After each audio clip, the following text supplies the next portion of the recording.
It's a great day in SimWorld, everybody. Good morning and welcome to SimWorld Today. I'm B-Ron. Alongside me is my man Ceej. What's up, my dude? How you doing? Good to have you here for a Tuesday episode. I'm doing good. Not usually here on Tuesdays, but I didn't know they catered breakfast sandwiches in the studio on Tuesdays. Someone should have told me that. Maybe I'll sign up for more of these. Yeah, man. Look, it's a great time to be here. We got, like you said, sandwiches on deck. I'm ready for the show. Let's go ahead and let's jump right into it. Yesterday, me and Mark talked about the Celtics defense and what they had to do to try to slow down the Mavericks. Let's switch gears and talk about the Mavericks defense because the Celtics offense is really good, as we know.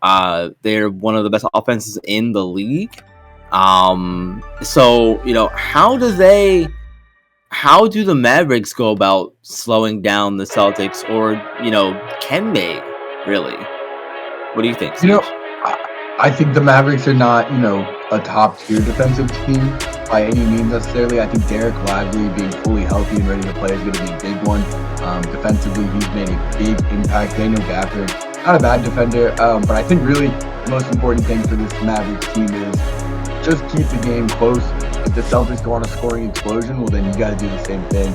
I think a couple of the games in this series are going to just turn into shootouts. Because for me, the key is, and everyone's been talking about it for a while now, if they can keep the game close, the closers that are on this Dallas roster, specifically, as we all know, Kyrie and Luka, they're going to be able to win these games at the end of the game. In my humble opinion, you never know what will happen. But so defensively, are they going to be able to stop the Celtics? Yeah, maybe. The Celtics do have a really, really good coordinated offense. But the Celtics also have guys who can at times be streaky. Jaylen Brown, we know, did really well in the Eastern Conference Finals, but he can be streaky at times. So if they can catch a couple games where, Jaylen Brown's not playing his best, Jason Tatum has had some streaky games here in the playoffs. As long as they can keep these games close going into the end of the fourth quarter, they're going to have a chance to win every single one. Yeah, and they're gonna have to, like you said, keep them close. If we take a look back at history a little bit and throughout the course of the SWBA season, back on March 1st, the Celtics put up 138 points on the Mavericks in that win, and but I guess the good thing is that times have changed since then, and the Mavericks defense has gotten better. Um, they've got Derek Jones Jr. in the starting lineup now. Um, so and they're gonna have to though try and find a way to slow their efficiency down because this offense is really efficient throughout the season and the playoffs in general.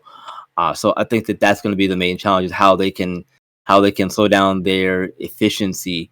And we know that getting a hand in the face is usually a good way to do it, but at the pro level, sometimes that just doesn't matter. No, oftentimes it doesn't, especially when you got a team like the Celtics who have a lot of really talented players, a very deep roster. Really, all SWBA players are professional shot makers. Not all of them, Yeah. but the ones who are scorers, they're not just good scorers; they're professional shot makers.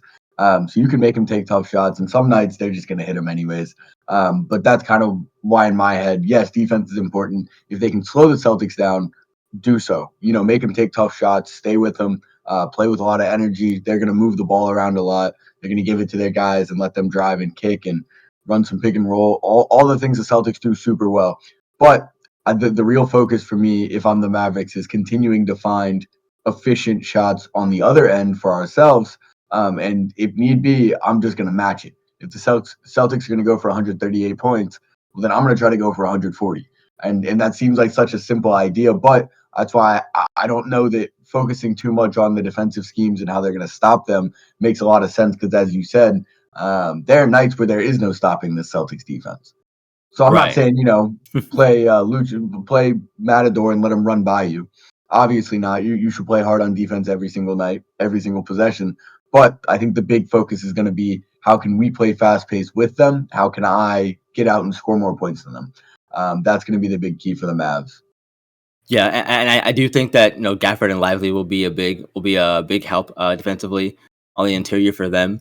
We'll see how that goes too, and also think it's going to be also about how well Mavericks can limit the Celtics 3-point shooting, because they've made and attempted the most 3-pointers during the regular season and the playoffs. So, like I said, it's going to be a tough challenge, but that's kind of how we think they can get it done. Speaking of getting it done, the Tar Heels are continuing to get it done for the future, perhaps as well, because they have secured themselves a verbal commitment from the Queen City Kings' own Marco Jacobs. Oh. This is I like the move, honestly, I do, but I want to get your thoughts first, Ceej. Well, I mean, first of all, Marco Jacobs does look really good in that Queen City Kings colorway, and so I'm sure that was a big factor in his decision. He'll be in similar light blue, baby blue, so love that for him. Staying close to home. Anytime you're getting offers from the blue blood in your area that you probably idolized growing up, he's gonna take it. He's gonna verbal commit right now. More offers will come. Who knows? Could change his mind along the way, but I mean, this is likely Marco Jacobs' dream school. This is where he grew up. This is a big-time school. The Tar Heels are.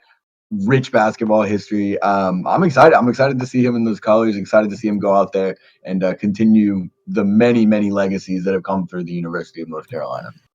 Yeah, and I think that it's always interesting to me when you have an opportunity to commit early, like a player like Jacob does, because this is only his first season in SimWorld Prep. He's only 16 years old, so he'll have one more season left at the prep level. So you would, if it's me, I'm taking a little more time and trying to maybe improve my play a little bit more. But at the same time, though, it's not every day you're gonna get an offer from a school like North Carolina at 16 years old. So I feel like if the opportunity is there to take it and secure a spot now, why not go ahead and do that? You get to stay in state. He's from Charlotte, so he'll stay in the state to play at the next level. But he'll be joining a group that has Kamari and Bracken, Bam Wallace, two former SimWorld Prep players. And with recent commits of Kadarius Stack Jr., Sean Hyman, and yesterday we heard that Kasim Porter Jr. is also joining that Tar Heels front court. So I'm very intrigued by this. I feel like I like the thought process of the kind of loading up on guards, and adding another guard to the rotation anyway, because they've got two on the roster. They've got two more with Porter and Jacobs coming in the future. Marco Jacobs has really impressed us through his first season here in SimWorld Prep Siege. He really has. Absolutely. He's one of the most talented guys we've got here, really in the whole country at the prep level. Marco Jacobs is sensational, and you make a good point. A lot of times you want to take your time with that SimWorld U commitment, where you're going to play, really think it through, make sure you vet all the offers, what it's going to offer you, what the schemes are. But there's also, the other side of that coin is you get an offer from your dream school, especially a school like North Carolina. Yeah. We talk about those big blue bloods, things like that. They're not always going to wait for you to make those decisions. Right. They might say, hey, we want you. We're going to offer you the scholarship, but if you're taking them out, we're also going to offer some other guards some scholarships. Yeah. And that scholarship will still be there for you, but by the time you accept it, well, we maybe needed to fill the spot because we didn't know you were coming. So we had two other pretty good guards commit to come here, and now your rotation might be a little smaller than it would have been. But by getting himself in the door right now, committing, they're already factoring him into their game plan, in 2 years when he arrives. I'm sure he's going to be a pretty big piece for them. So I'm, happy for Marco Jacobs. This seems like where he wanted to be, and he got a chance to go there. So you love to see things work out like that. Yeah, exactly. And like you said, Ceej, if you get the opportunity to get that dream school offer, I think more times than not, I think you jump at the chance to take it, because it's not every day you would get that opportunity. I mean, if it was me in his shoes and Maryland offered me a scholarship to basketball. Sure, yeah. I'd take it in a heartbeat. I wouldn't think twice about it. Just because, again, that's something that you would want to do, and if you had the opportunity to stay home, and again, it's a verbal commit, so it's something for the future. So it's not like um it's not final. So he can still change his mind on it. But knowing that it's there, I think, is good for both sides to say, hey, this could happen. But like I said, there's always a chance that he changes his mind. So do you think he's going to change his mind? As another talking point here before we move on, is it possible he changes his mind and gets an offer from a bigger school or somewhere that's going to offer him more playing time, or he reevaluates the decision and sees what they've done over the last season, or next season anyway, and he decides, you know what, I don't think I want to play for y'all anymore, and he goes somewhere else. I'm sure it's possible. You never say never. There are a lot of other schools. I don't know that they're bigger basketball schools. Maybe a couple that you would classify as bigger than UNC. But really, I don't know. If he wasn't a hometown guy, I'd say, of course, there's a chance. And of course, there still is a chance, even being a hometown guy. But if I had to put my money somewhere, I'd say he's probably going to stick with this commitment. Making it early is also a great way to build, bigger brand recognition. SimWorld U outlets are going to be talking about him, whereas they might not have been if he hadn't committed.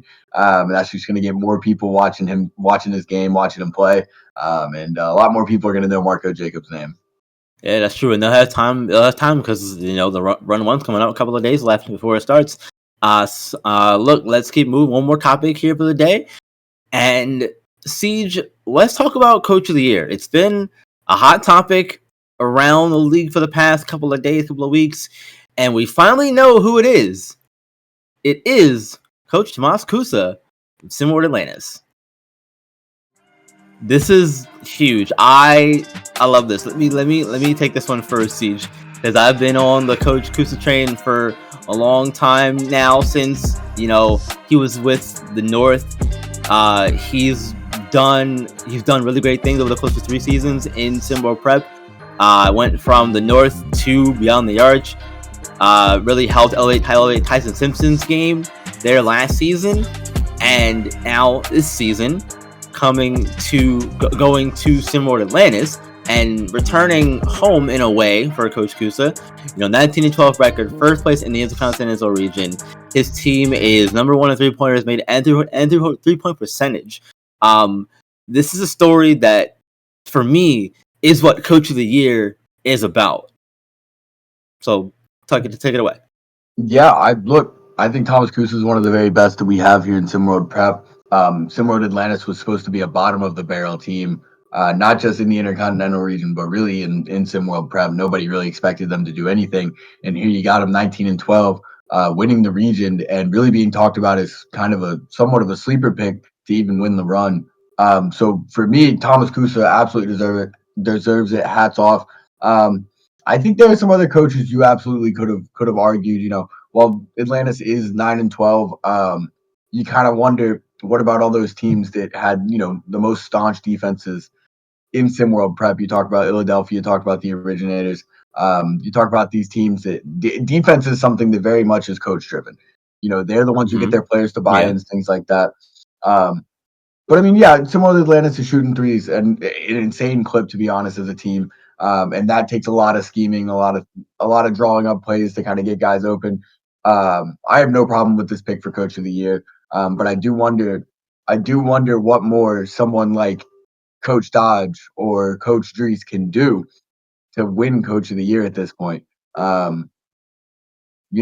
this point, they're probably starting to feel like, no matter what I do, I'm not going to be in the running for it. After last year, neither of them being able to get it this year, neither of them being able to get it. That question starts to creep into your mind a little bit. I think there could be a case for Coach Dries as well, because of the story around his team from last season to this season. So for me, Coach of the Year is more about the story of the coach and the team overall than it is about the performance of the team, if that makes sense. Performance matters, sure, yeah, but I think there's other things around it that matter more. It'll be interesting to hear the discussion around it though. Once once everything gets out and everything, all that stuff. So look, thank you guys for joining us here on SimWorld today. We appreciate you all. Ceej being on here, been a really fun show. Thank you all. Remember, hit the like button, subscribe to the channel, hit the notify bell to know when all of our shows, streams, games, all the good stuff go live for you guys. Running the ones coming up in a couple of days. SGBA finals coming up in a couple of days too. Lots of basketball coming up. We got continue to talk about everything leading up to it. Until tomorrow, you guys remember, SimWorld is the only place where you can see the game, be the game. We'll see you tomorrow.